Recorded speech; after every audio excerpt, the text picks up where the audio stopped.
This is the Open Mic Podcast, and I'm really excited to have you here today. I am with Jillian Caudill. She's sitting in front of a keyboard. We're going to listen to her play some music today. How are you doing today? Yeah, I'm great. I'm so excited to be here. Thanks for considering me to be on this podcast. Well, first of all, you should know that I'm really excited because it just said today like 12 times in one sentence, which has never happened to me before. But also, it's not that exciting for you to be on this podcast because this podcast is not as big of a deal as I think you may think it is. Yeah, well, I personally have tuned in to several of the podcasts. I love getting to hear from Ricky Mitchell and Marshall Elgin and Aurelio. I obviously have some very personal ties with Dive Bomb. Yes. I love Maggie Allred, so Yes. I have tuned in enough times to be a fan, and I'm excited to be here. Well, yeah, no, I mean, I guess not to discredit anyone who's ever been on the show. I've had some pretty big major league hitters or players, if you will, be on the show, which I'm very excited about. But I'm very excited to have you because I love the music that you come up with, and it's cool to me that you're sort of a dual instrument artist. And for myself, I don't get to do that because I really only know how to play the guitar a little bit.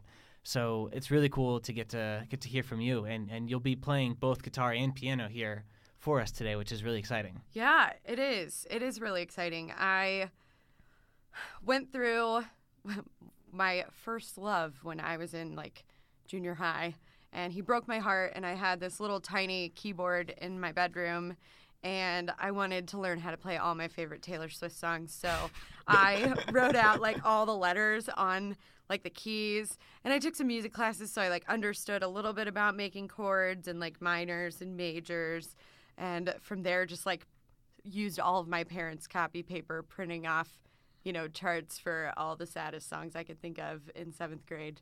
Wow. And that's how I learned, which is so silly, but in hindsight, I'm really thankful for Taylor and all that she does. Yeah, well, you might be really excited to learn that I actually have one Kevin Bacon away from Taylor Swift. I went to high school with a best friend of hers. Oh. Yeah, super cool. Carly Kloss. She and I went to high school together.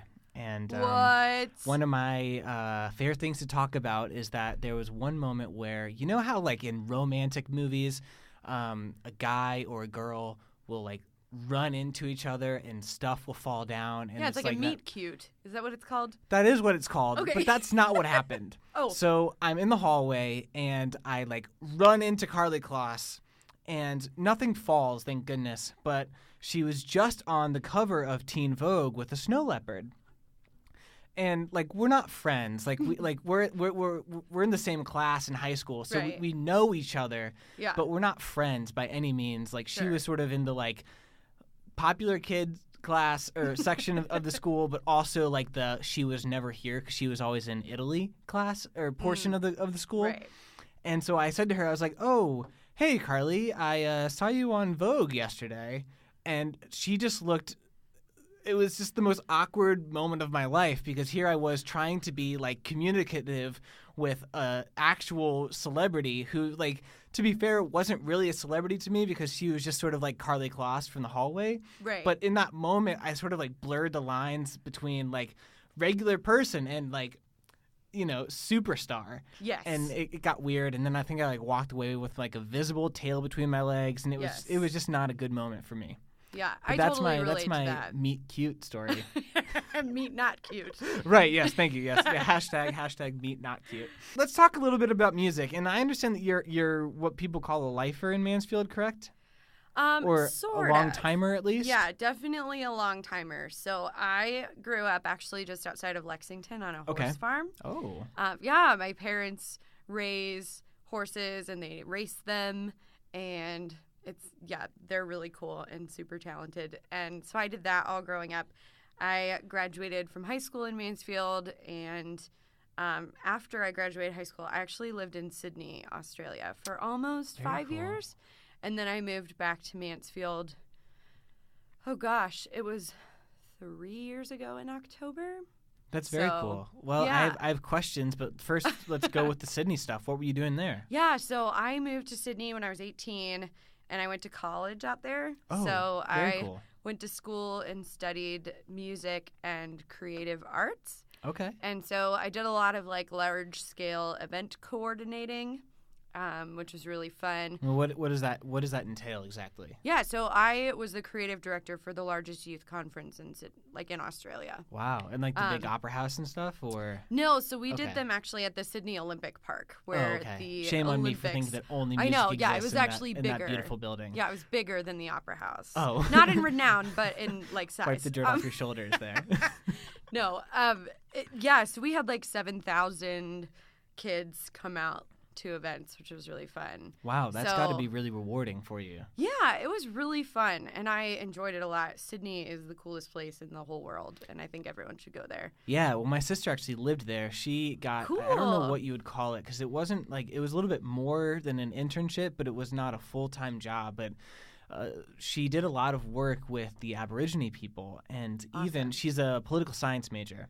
Awesome. And so her goal and the final outcome of her being in Sydney was that she helped create some sort of legislation that helped bring, the colonialists to be more aware of the space of the Aborigine people. And I mean, I don't know a lot about it because I'm a person who's lived in America for my whole life, but it sounded very impressive by the way she described what she was doing. And I was I was maybe 5 years younger than I am now when she did it. So I don't know. I don't know all the ins and outs of it, but it was super cool. Australia is really cool in that way because like people in Australia are super aware of the fact that they like stole land from people that didn't belong to them. Mm-hmm. So like a lot of Australians, even like on Australia Day, which is like their version of the 4th of July, like they won't celebrate it because they're like, we don't deserve a holiday. We're thieves. And like they want it actually to be like reimagined into a holiday that actually celebrates the heritage of the country and not just like when the white people got there.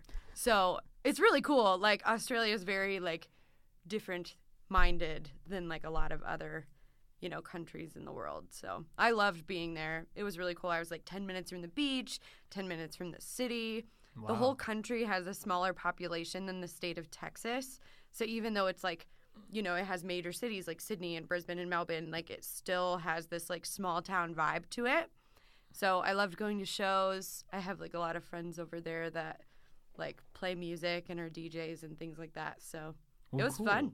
So you studied music. How is Australian music, or maybe even just the culture of music, different from here in America? Yeah, well, I think it's a lot easier to be a famous musician in Australia than it is in America. Okay. Just because if you think, like what I said about the population, it's really easy to... It's hard for a musician to self-start in, like, New York City, where there's multiplied millions of people living there. Sure. Whereas in Australia, when there's probably just as many people, things kind of move a little bit more. There's a lot more networking. Everybody that's kind of involved in the music business know one another.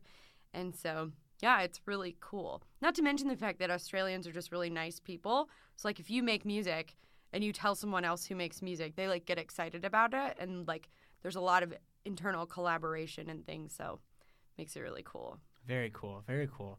So heading back to the fact that you lived for a while here, then you moved and you came back here. Yeah. Talk to me a little bit about the music in Mansfield and its sort of development. I 3 years ago I moved here, and so I sort of have zero claim to knowledge about that pre-Noah Jones in Richland County, but It sounds like it's been sort of a punk rock haven, and I mean, there's so many people here of multiple talents and stuff like that. Just talk to me a little bit about what it was like in your experience growing up here. Yeah, absolutely. So I grew up from the time I was like going into high school, which was a long time ago.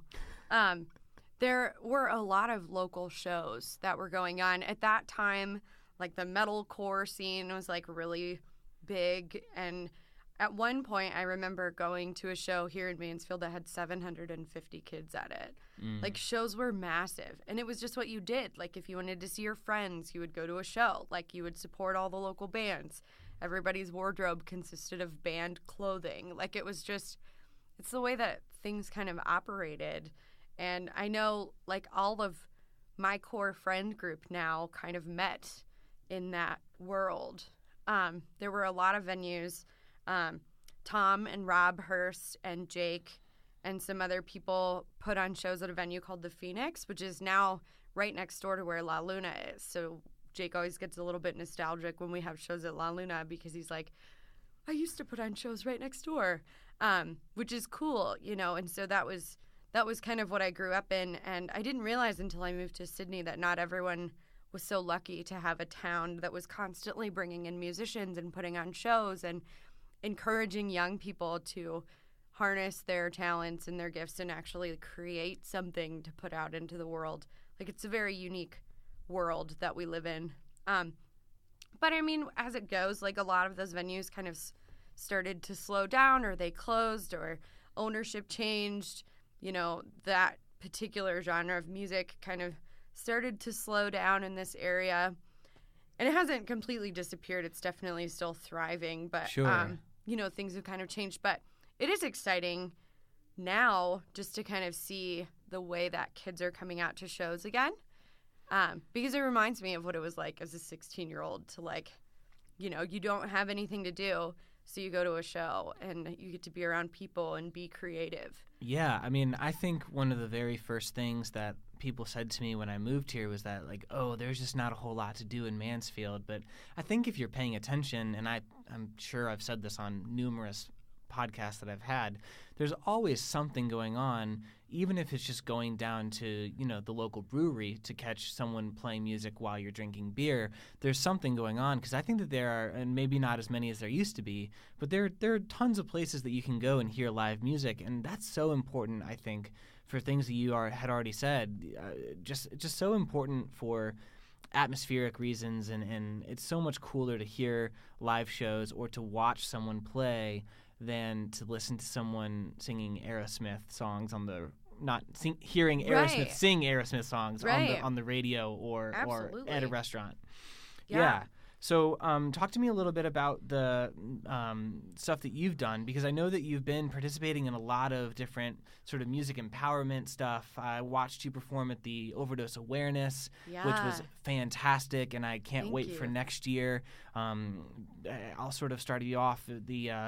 Basically, there were I don't know how many musicians it was, but at least 4 or 5. I know that it was my buddy Ricky Mitchell, Aurelio, and Marshall, and then Allison. yeah, and and then there's Jason several did poets as poems, well. Yeah, which is really and you neat. basically, and this is the coolest concept in the world to me, you worked with recovering drug addicts, and came up with a poem or a song about their struggle or their perseverance. And to me, that was just such a great idea, first of all, but I thought that the outcome was phenomenal. I think everyone had a moving number, and I think that I at least from what I gathered, the musicians had a great time as well. Talk to me a little bit about from start to end that experience for yourself. Yeah, so I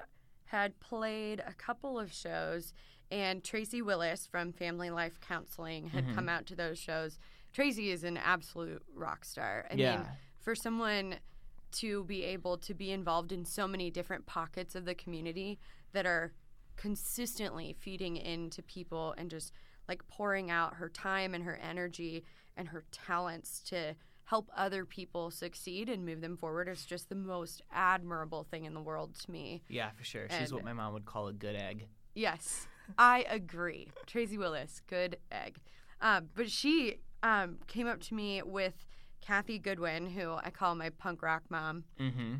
And they were talking about overdose awareness and what they wanted to do. And they were like, we think you would be so great at this. And I had this sinking feeling in my stomach that was kind of like, you have to do this, but it's terrifying. And what was terrifying? The idea of taking someone's story, the most vulnerable aspects of their story. I mean, for a lot of these people, it's the hardest thing they've ever been through. It's the most damaging thing that's ever happened to their family and their personal life. It's, in a lot of cases, embarrassing. And to take, like, I think of what those things are in my life, and to be willing to put those in the hands of someone else and let them create something out of it would be personally scary for me. Oh, And so there's got to be so much trust there. Right. I don't know that I can think of really a whole lot of stuff that would be sort of to the level of what you just said, embarrassing and life-altering, and just be like, yeah, this is my story. Use your creative license on this. I was blown away that they were open to it, I guess. Yeah, absolutely. And so it was just like, it felt like the most precious thing that anyone has ever given me. It was just of such great value. And so Tracy, I agreed to do it. She arranged for me to meet Jessica, who is the person that I wrote about. And Jessica is a phenomenal woman. She is 21 months sober now, I believe, this month. And she had been dealing with drug addiction her entire life. And she just decided one day that she didn't want to do it anymore. She didn't want to feel like she wanted to die every day, is the way that she put it to me. And so she enrolled herself in treatment. And she didn't have a car at the time, and so she would walk 4 miles to a bus stop, get on a bus downtown, and go to meetings every day, and then ride her bus and walk 4 miles home. And she did this every day for 9 months. Like rain, snow, sun, like blinding heat, like it didn't matter. She would just walk and walk because she knew that she had to prove to the people that her habit had hurt and her decisions had hurt that she was serious this time. And I don't know that I've ever met anyone with such intense personal inner strength. I know, like, for me personally, I've, like, made decisions that I've wanted to stick to, but I've never had the commitment of walking 4 miles each way every day in order to keep my word. And she's just a phenomenal human being, and her vulnerability and just her willingness to allow her name to be shared, because she knew that there are people out there who knew her when she was still a drug addict, and perhaps seeing someone who was in such bad shape have the ability to turn their life around would give them hope to also do the same for them. So she put aside, like, all of her own, like, pride and, you know, any sort of selfish idea, and was willing to just allow that to be put in the open for the sake of other people. And it was the most selfless thing I've ever seen. Since she got sober, her daughter and her daughter's partner have also gotten sober. And so there's also this, like, beautiful generational aspect of what her decisions have done. And I still, like, I get emotional just talking about it because it was such a profound experience to be able to not only, it was an honor just to hear her story, but to have her permission to create something out of it was just worlds beyond anything I've ever participated in a creative realm before. And I hope we do it again because it was just so cool, and I think it was very powerful that night. You were there. I was there, yeah. Zach Heiser and I shot video for Richland Source upon request from Tracy Willis. And I'm sort of, maybe pride myself is the wrong term, but I kind of do my best to not be overly emotional. And especially as a reporter, I really try and close myself off from becoming involved with things because I don't want it to alter my memory / my write-up of events that I'm covering. And I sort of talked with this about this sort of thing with another reporter from the Columbus Dispatch, who's Julia Aller. Okay. And that's on the Open Mic podcast for anyone who's really interested in listening. But basically, she said the same thing, like when she goes to concerts, because she's a music reviewer. And she said that, like, she doesn't applaud. She, like, really tries to stay focused on her job. And so basically this is my wild tangent of saying that I thought it was very emotional and it was exciting to me to see, especially in Mansfield, where opiate addiction has really, really depressed almost everyone to the point where everyone knows someone who's been affected by it. It was really great to see everyone so overwhelmingly excited and happy and celebratory of those who've made progress. And I think that Tracy and all the performers deserve a lot of kudos for that because, I just think that it's about time that Mansfield gets to heal a little bit from this disaster that we're going through. And I was blown away by it. I really was. Absolutely. And just the willingness that Stan and Valerie have to, have an organization like the Starfish Foundation that exists solely to help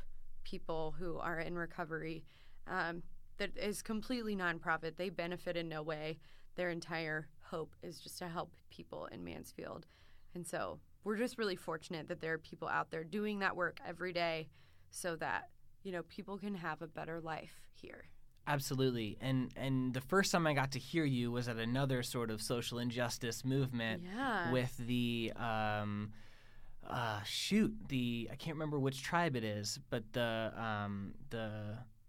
no, it wasn't a tribe. It was the immigrants. It was the fundraiser. It was the fundraiser for immigrants who were being taken across the border due to Donald Trump's that whole nightmare.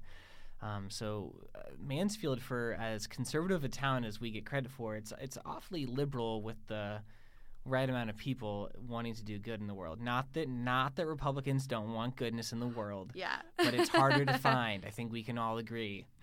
Yeah. I mean, at the end of the day, it doesn't really matter what your political belief is. Sure. When infant children are getting separated from their mothers, we should stop it. Right, absolutely. And thanks for keeping me in line about getting fired. I appreciate it. No. That was meant to be my segue to saying that was the very first time that I ever heard you perform your song Morning Song. Yeah. And I love it. It's beautiful. Can you tell me a little bit about it? Because I've only heard it, I think, one time by you and then one time via Luke Adkins for the 419 rendition. So talk to me a little bit about what the song is about, the sort of the emotional idea behind it and stuff like that, if you wouldn't mind. Yeah.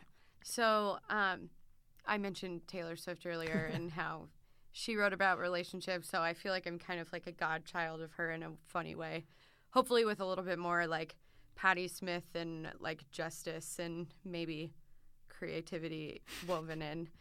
Sure. But I do love to write about relationships and mostly about isolated experiences. A lot of my songs kind of come from writing poetry as a way to process something that's happened or, just kind of get my thoughts out on paper. And so Morning Song, I had just gone through just a hell of a year, like with relationships, and my trust had been really broken. And Morning Song is just about giving someone a second chance after you've had your trust broken. And I think like everyone kind of goes through different difficulties in their life, and some just hurt worse than others, and some take a little bit longer to recover from than others. But there's something really empowering about making the choice to let someone have a chance. And it's scary, and it's like personally self-sacrificing and incredibly vulnerable, because there's always a chance that they could do the same thing and hurt you again. But there's an equal chance that they won't. And you kind of have to decide and gamble for yourself on whether you're willing to risk that for something that could be really beautiful. And so Morning Song was me kind of grappling with that and deciding whether or not to take that chance. I found that in terms of songwriting for myself, writing about relationships tends to be easy because maybe I focus on them too much. So it's just easier for me to write down who wronged me and how.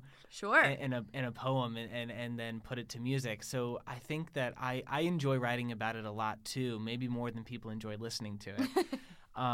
But I think that it's also at the same time, sometimes I'll look over the lyrics that I just wrote without really thinking about it. It's more or less just like writing from constant thought. And I'll look back at it and be like, oh man, I maybe shouldn't have said all of this, because if this person hears it, she might be really upset, or it could really reflect poorly on me. And so I think that there's a lot of vulnerability, as you said, in writing and sort of using a diary almost thing, because music is for me at least very much therapeutic.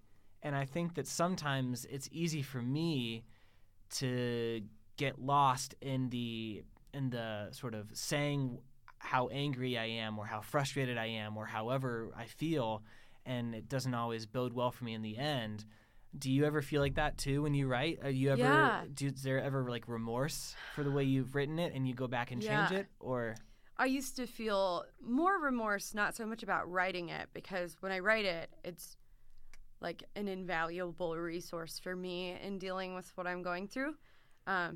So selfishly, like, I don't ever feel bad about writing it. But performing it sometimes, because even after you've written it, you kind of get past that like isolated situation. But then when you're a musician, you just keep playing it and like keep repeating it. So I did kind of have a little bit of hesitation until I actually, this past weekend, I was just in Detroit for a show. I saw Boy Genius, which is the Matador supergroup of they're awesome. Julian Baker, Lucy Dacus, and Phoebe Bridgers. And Lucy Dacus, her single from her most recent album is called Night Shift. And it's kind of about like having your heart broken by someone. But the bridge of it was just like a huge shift for me personally, like in my writing, and it kind of served as like a revelation for me in the last year. But she just says, "You've got a 9 to 5, so I'll take the night shift. And I'll never see you again if I can help it. In 5 years, I hope the songs feel like covers, dedicated to new lovers." And just the idea that, like, as a creative person, we have to create. Like, we can't stop creating just because something that we say is going to offend someone.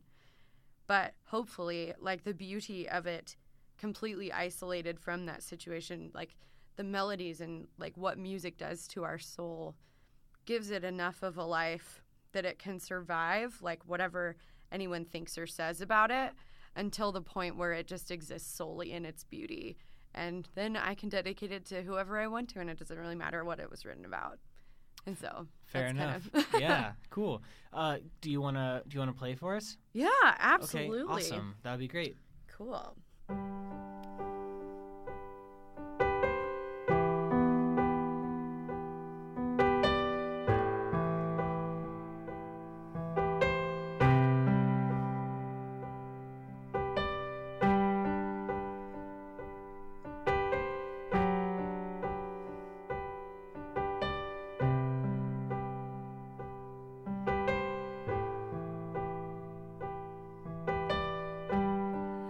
Watched you fall asleep last night, and my heart caught me by surprise.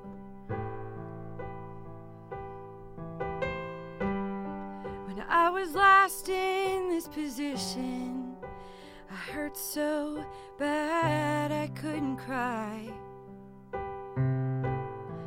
I wanna wake up never wondering if I'll ever see you again.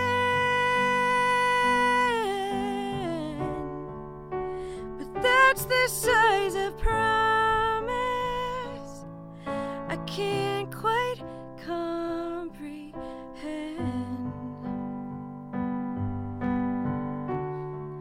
When tomorrow morning finds us somewhere far out of our minds,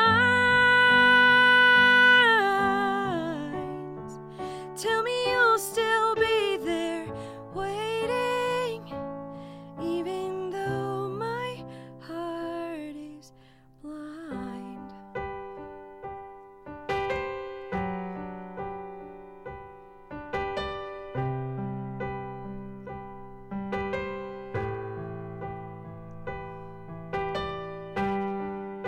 You swear to love me better, but you can't tell me how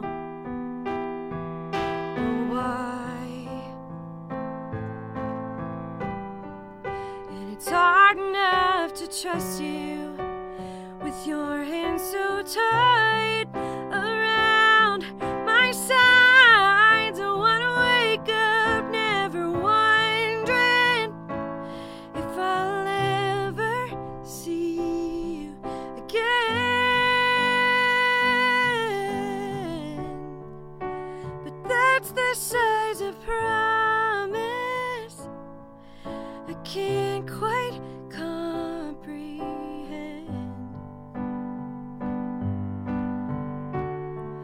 When tomorrow morning finds us somewhere far out of our minds, tell me you'll still be there waiting, even though my heart is blind.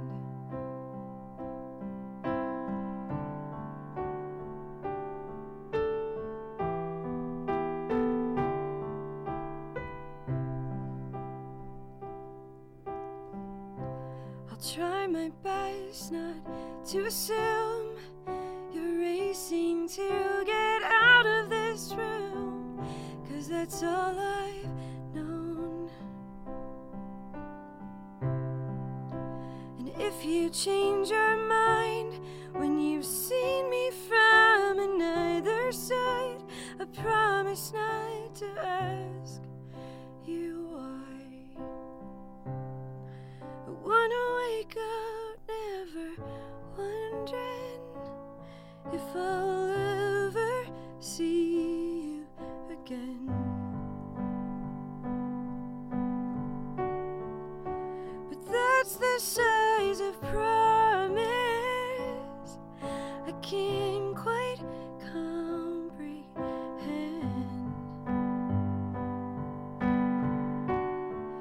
When tomorrow morning finds us somewhere far out of our minds, tell me you'll still be there waiting. Tell me you'll still be there waiting.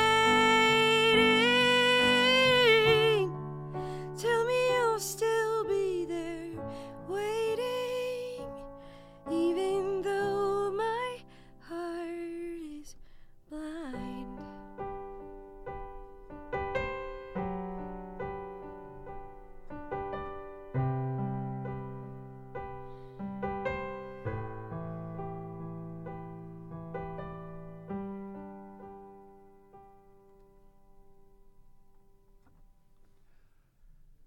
There, I mean, that was just that's just it's so beautiful, from the melody to the lyrics to your voice with the runs, and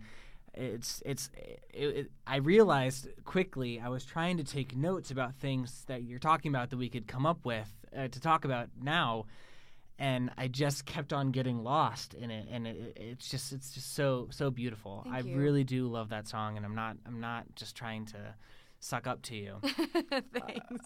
Going back to what we were talking about just before, we were talking about how, sometimes to be creative, you have to you can't really care about who you are offending or whatever if you're Sure. writing about a particular person.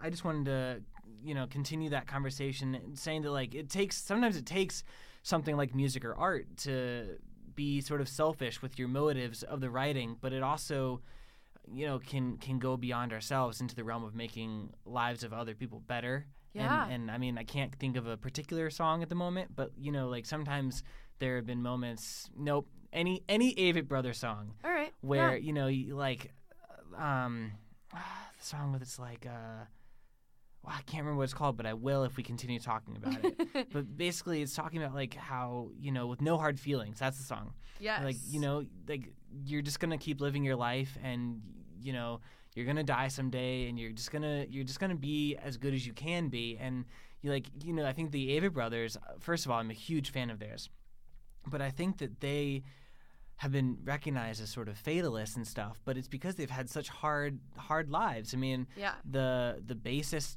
had their kid had cancer, and I don't actually know where they're at with that, whether the child is okay now or Yeah. if they're not okay. I don't know, but I just think that like there are certain songs that bands write where it's like, oh, thank goodness this is happening to someone other than me. Right. You know what I mean? Absolutely. And so I don't know. I just wanted to say that to follow up with the sort of selfish part. I think it's okay to be selfish at some points. For sure. And that's something I've kind of wrestled with, because a lot of like using my songs, is very personal for me in terms of getting through certain experiences. And I do sometimes feel like, I'm just putting my own sad experiences into the world. But, if that's what I can do, and if people are still like enjoying it because they relate to it or because they like think it's beautiful or whatever, it still has some sort of life to give. And then that multiplies when you get to be a part of shows like The Border, the orphan separation show, and Moon Cleavage, where we're like empowering other women, just choosing to be brave and put the music out there regardless, actually transcends to other people and helps them be brave too. So it kind of has its way of being like equally selfish and unselfish. And so I kind of just have to balance those interpersonally. Yeah, absolutely. Talk to me a little bit about upcoming shows. I know that in, I think, a month or two, you'll be playing at the Richland Academy with your artist showcase, which is really great. Do you have anything else coming up? Yeah, so the artist showcase is what I'm working on right now. I'm really excited about that. Ricky Mitchell has worked so hard to put those events together. He's doing a really cool thing because there are just not that many shows that happen when it's cold outside in Mansfield, which is sort of weird, I think, because there definitely should be. But I'm also not really wanting to throw them myself because I spend so much effort during the warm parts of the month or of the year. So maybe hypocritical. But I just think it's a fantastic idea. Talk to me a little bit more about the purpose of the showcase. Yeah, so the showcase is on January 24th at the Richland Academy at 7 p.m. And it's only me playing, so don't come and expect to see a whole lineup of bands because you won't. But essentially, these showcases are just kind of, I don't know, a little bit like this podcast. Like you just kind of get to know local artists a little bit more, and there's some question and answer time. And it's sort of just open to interpretation by the artist and however they kind of want to go about it. So for me personally, I'm working on, some songs to have ready for that. I'm currently getting ready to record with Rob Hurst, which great. I'm really excited about. He is phenomenal and has been recording artists in Mansfield forever. Yeah, I'm excited. I'm going to interview him at some point. Yeah. I just was waiting for him to tell me that his studio was set up, and it sounds like it is now. Yeah, so I'll have to go. When I was in high school, Rob was recording bands out of a school bus that he'd converted into a studio, and then they moved to Florida, and now they're back, and we're all really thankful because his work is just phenomenal. Yeah. So I'm looking forward to that a lot. But yeah, so at the showcase, I'm, kind of working on some new songs. I just want to spend a little bit of time perhaps paying homage to some artists that have influenced me. I just, I really want to do a Patti Smith song, but I'm scared because she's God. Well, she won't be in the room, I'm really sorry to tell you. Yeah, but she's... she's God, so she'll always be with you. Yeah, I exactly. Gotcha. Okay, fair enough. I hope so. My gosh. Yeah, so I'm really looking forward to that. I think it's going to be a lot of fun. But yeah, that's kind of what I've got coming up. Maybe if you'd book some more shows. Yeah, well, you know what, Jillian? I'm working on it. After Hours will begin again in May, and I am looking at doing something really cool with you. So just keep that in mind. I know I keep on telling that to so many people, and then I'm like trying to figure out a way because we do two musicians. So you just got to come up with someone else who's like you who can fit in. So I'll need your help, but I do want to make it happen. Don't worry. You've heard it here first. Yes, over my podcast. Talk to me a little bit. Well, actually, no, wait. Let's go back. I wanted to say that much like the podcast, as you say, I think that there's a real benefit in being able to hear what a musician sounds like when they're not behind a microphone, like what their thoughts are, how they view the world. I think that's really important. And so with these artist showcases like the one you're doing on January 24th, I think it's really cool that it's happening, and I think it's even cooler that people are going to get to interact with you. And I know that it's sort of silly because, like, you know, you're around town and like all that sort of stuff, but I think there's a lot of I think it's really cool that people get to sort of get to know you better through those evenings. Right. And it's Absolutely. really, really important, not only to you and a fan base, but also to the music community to get to be like, oh yeah, I saw Jillian Caudill and I've met her and she's really nice. That sort of thing just really helps the entire music community, I believe. Yeah, I totally agree because, you know, I've been to shows where the people that are performing have done so much good. Like, Julian Baker is one of the most outstanding human beings. Like, all of her interviews, like, she's so kind. Like, she's just such a good soul, and she's constantly, like, putting positive energy out into the world and encouraging people, and she's just awesome. And then I've been to shows for artists who, like, kind of suck on, like, a personal level. Like, they're not really that nice of people. And it, like, makes a difference. Like, it affects the way that you are able to perceive their music and their artwork, you know. So I am excited. And I also just, like, really believe in downtown. I really believe in, like, the women in Mansfield. I really believe in the creative women in Mansfield. I think there are a ton of them. And I think, like, we just need to keep, like, pushing one another forward and encouraging each other. And, you know, you have the people that you look up to. You know, like, I will always admire Kate Westfall and Katie McLenithan at Old Soul. Like, these are creative women that have just been, like, trailblazing for, you know, people like me. And then there are even younger ones like Jay Marina, who is, quite frankly, far more experienced than I am, but she's younger than me, so I'm putting her in this category. And Maggie Allred. And, like, we just kind of have to all, like, link arms and just, like, power forward because we have something to say and people should hear it. And they're really lucky if they get to hear from the women in Mansfield. And I believe that. No, so. I totally agree. I'm a big fan of a lot of the musicians that are women in this area, specifically Maggie. She was on the podcast not too long ago. She's a intern here. She's my boss's daughter. Yeah. I'm a big fan of hers. I think she's a great person. Her dad once gave me the honor of telling me that she said that she wished that I was younger because we would be really good friends. Aww. To which I had to say, agreed. I do wish that you were young, or that you were older. Yeah. So just wait. Like, when she's a certain age, that all goes out the window. Well, so. I know that. I know that. But but yeah. So I think that there's a lot of great things happening in Mansfield musically, and I'm really excited about it. Do you want to do the other song? Can you tell us a little bit about it? Yeah. So this is my song called Passing Thought, and I wrote it in Sydney in my living room. And it's about the idea of, you know, realizing the distance that's grown between you and someone that you care about, and how, like, when you're in the middle of that pain, all that you can really, like, think of is how much you just want to cross their mind, like how much you just crave them to even, like, think of you in passing. And so, yeah, I think of it kind of as like a lullaby a little bit. Because it's probably one of my quiet songs.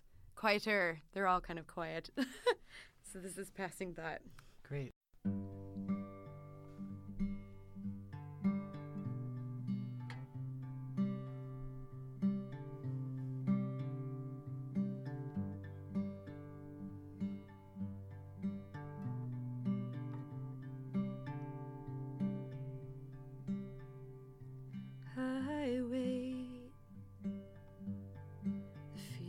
So out of body to me, to be so out of control, to be always wanting more. I pause, never wanting to push you too far, never force you to say where you are. Holding myself together, but you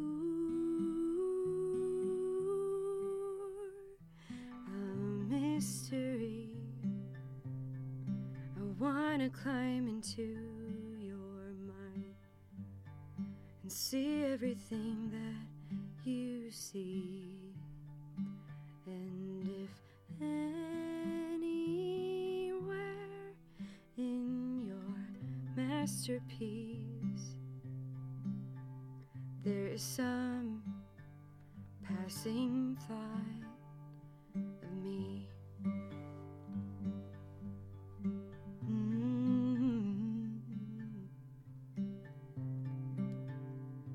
I stop. Maybe distance really makes the heart grow fond, or maybe we're just drifting further than ever. Or maybe you want me to. Imagine if you want me to.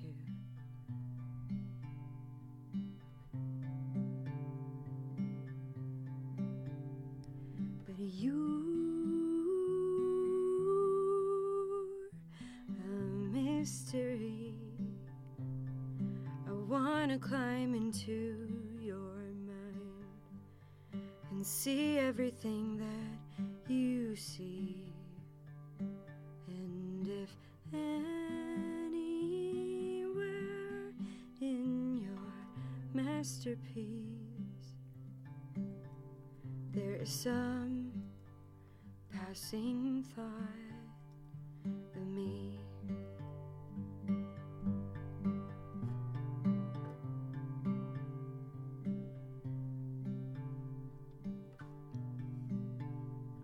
now I can't sleep 'cause I know you're awake.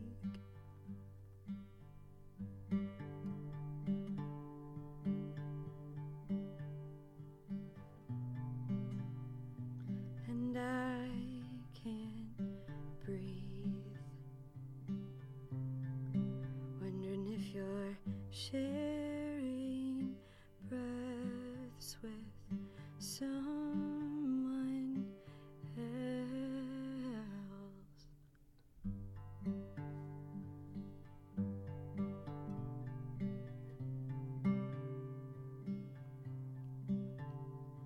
But you're a mystery. I wanna climb into your mind and see everything that you see. And if anywhere in your masterpiece there is some passing thought of me,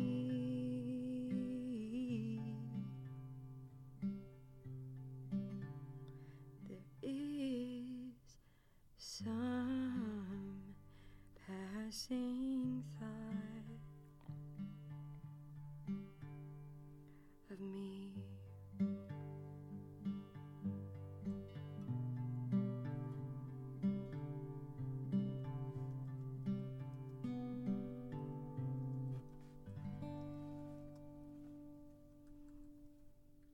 Very nice. I loved that one too. I think that that's something that everyone is always sort of hoping, sort of that you and a significant person, maybe not a significant other, but a significant person, that they're being thought of by that person. So Yeah. I appreciated that one a lot. Sure. And you said you wrote that one in Australia? Yeah, I did. It's got to be a cool memory to sort of have, like whenever you play that, you're kind of like, oh yeah, I remember the carpet that I was like on top of when I wrote this, or the couch or whatever. So I'm envious of that you sort of have that memory of that sort of stuff. That's really cool. Yeah, I do. Fortunately, I have like a video of it from the night that I like recorded it. So it's always nice to like see, that apartment again. Yeah, definitely. Well, so you said you're recording an album as we speak, or soon? Yeah, so I'm definitely recording some songs.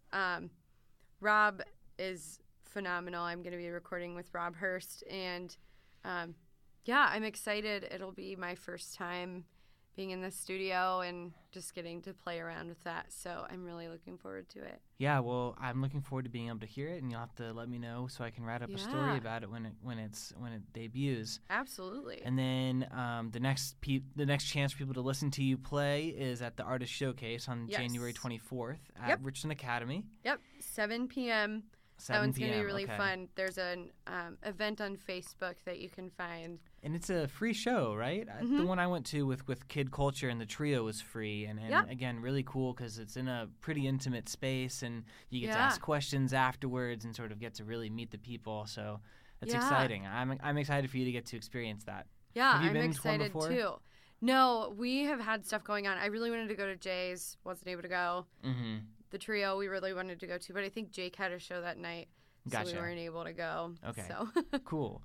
You know what I just remembered that we didn't talk about is the 419 renditions that you and I both participated in. And, I mean, obviously we don't have to talk for a long time about it, but I would love to just sort of, because it was your first time doing it, right? Yeah, it was. So the coolest thing about that, to me at least, is that no one has ever covered a Noah Jones song before because I'm just not a big enough deal to have someone do a cover song of mine. And so it was really cool to not only have someone do a song that I wrote as a cover, but it was really cool to sort of see how that musician interpreted my song. Yeah. And to me, that's really cool. Unfortunately, I had the same person do it for 2 years in a row, but fortunately, it was a really good friend of mine, Aurelio. Right. And so that was really cool to sort of hear what Noah Jones' wannabe folk sounds like on auto harp. Right. Yeah, exactly. But no, it's a really cool experience. It's something that I think anyone who is a fan of local music should come down and check out. There's one coming up soon. I can't remember the month, but shortly. So keep your eye out for that. Talk to me a little bit about your experience. You were covering another alumni of the Open Mic podcast, Luke Adkins. Yeah, so I got to cover Luke Adkins, which was super cool. Luke is so talented. He's always really is playing like all around town. Luke has kind of like this southern rock sensibility in his writing, but his voice is so soulful and just has like such incredible character. And it just, like, growing up, my family, like being on a farm, like I listened to a lot of country music, a lot of southern rock. And so I was really excited to be able to take on one of his songs. So I covered a song called Little Harlan. That's one of my favorites by him. Dude, it's a beautiful song. Yeah. I loved it so much. Jake and I both did the 419 rendition. So we like took both of our artists and listened to their whole discography in the car one night so that we could like choose our songs. And it was like that song just like, it's like the song picked me.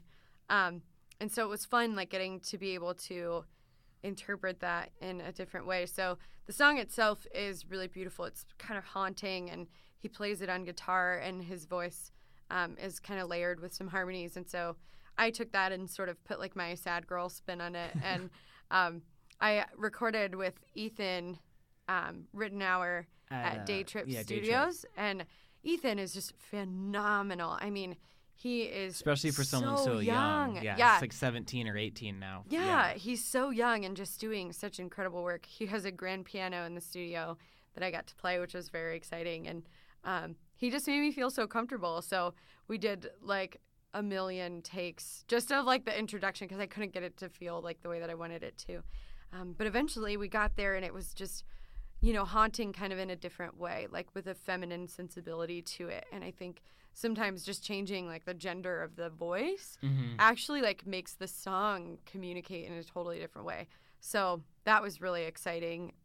You want to talk a little bit about his cover of your song? Yeah. So Luke covered Morning Song, which he didn't tell me he was covering. I didn't find out until the night of. That's always more fun. Yeah, I had a feeling, but I wasn't completely sure. But it was, again, like so neat just hearing the song from a male perspective because, I can put myself in the position of where I was when I wrote that song so easily every time that I sing it. But hearing someone else sing it was almost like hearing their story, even though like I wrote the words and it's my song. It kind of, I don't know, it made me have a little bit more like empathy toward the song itself. What was really sort of impressive to me about his cover of Morning Song is that you played on the piano and he played it on, I mean, I think he played a lot of the instruments on it, but stringed instruments. Yeah. And that's so far beyond my musical ability that I was blown away. And it came out so gorgeous, and his voice sounded really great on it. And I mean, the whole thing was great. Even just the way that, like, when I play it, it's just me and a piano. So, like, the multi-instrumentation in the song is also just so impressive to me. And it just gave it, like, just more layers of life, which was just so interesting, and I really appreciated it. I wish he could have been there that night. He was playing a show, because that's what he does. He's very busy. He plays a lot of shows. So. Yeah, I forgot he wasn't there, but so I guess this is our way of telling him that he did really great. Yeah, he did a really great job. Well, Jillian, thank you so much for coming on the show. I really appreciate it, and I am looking forward to hearing your album when it comes out. Do you want to tell the listeners how to find you on social media? Yeah, so I don't know. I kind of feel like I'm still living in this, like, I'm just a girl who sings songs sometimes world. So I don't actually have any social media out there for my music per se. So, but feel free to add me on Instagram. I'm really active on there. It's at Jillian.Caudill, which you'll know how to spell if you're watching this podcast. That's right. And, assuming that I know how to spell. Yeah. But well, I'll spell it we're correctly. friends Don't worry. enough. Yeah, you'll let me know. Yeah. Like, hey, dummy. I'll be like, oh, sorry. Yep. Yeah. Totally. So, hit me up on Instagram. I'm pretty active on there. I love talking to people. I love hearing their stories, and just, you know, it's hard to imagine that anyone out there relates to your music the way that you do. Mm-hmm. And it's always such a surreal experience when someone says, like, that song or this line in that song really impacted me, because you're like, how? Like, I don't understand. And it's just beautiful the way that, you know, sometimes what we say can have, you know, a trickle effect outside of ourselves. So hit me up. All right. Well, great. Well, Jillian, thank you so very much for joining the Open Mic podcast today. I had a great time. Me too. This was a blast. Thanks. Thank you.